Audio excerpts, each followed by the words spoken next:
Daming pre na itong nasa kaliwa ko. Itong nasa kanan, konti lang. Yun o. Eto na. Sisilipin natin yung project natin na 2 pairs in 1 tub. Na pagsasamahin natin yung mga fry. Tignan natin kung maganda yung kinalabasan.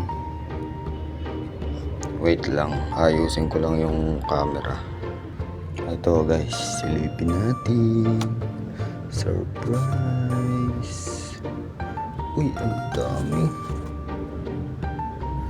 Ang daming fry na itong nasa kaliwa ko.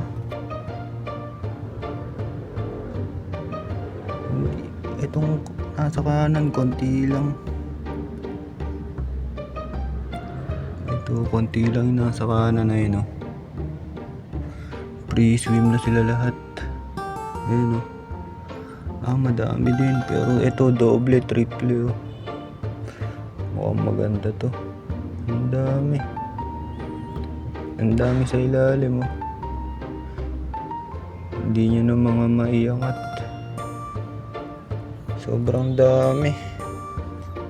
Nagulat ako, na-surprise ako. Siguro hindi ko pa sila ililipat bukas sa grow out tub. Kahit pre-swim na sila, hindi ko pa sila papakainin. Bukas ko pa sila papakainin para siguradong lahat pre-swim na. Tapos tatanggalin ko na yung male. Tatanggalin ko na yung male na isa. Ititira ko yung isa, yung magaling. Ito, yung nasa kaliwa. Medyo bata pa to ito. Medyo may edad na siguro to. Kakaunti yung bubble nest. Pero ayun, oh, hatch na lahat, oh.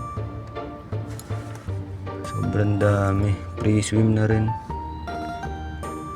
Nakikita nyo ba yan, oh? Pre-swim na yung mga yan, oh.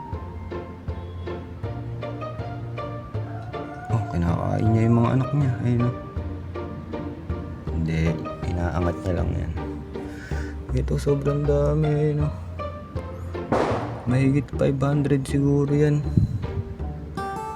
Ganyan. Tapos ang dami sa ilalim. Hindi na kaya kinukuha yan at inaangat. O baka mga gutom na. Ang dami dito po. Ayan, mga itim-itim. Ang dami. Nakakagulat, nakaka-excite. So yun. Hindi ko na muna sila papakainin. Bukas pa. Baka hindi ko na rin sila muna mailipat, ah. Yun ang problema. So yun. Hanggang dito na lang muna yung silip natin.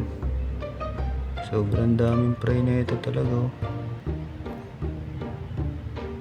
Sobrang dami. Ito din madami din. Ito madami na to. Ayun, oh. Yung nasa kanan, sobrang dami. Pero ito sobrang dami talaga. Parang basta sobrang dami. So yun, update ko na lang ulit kayo sa bukas fish.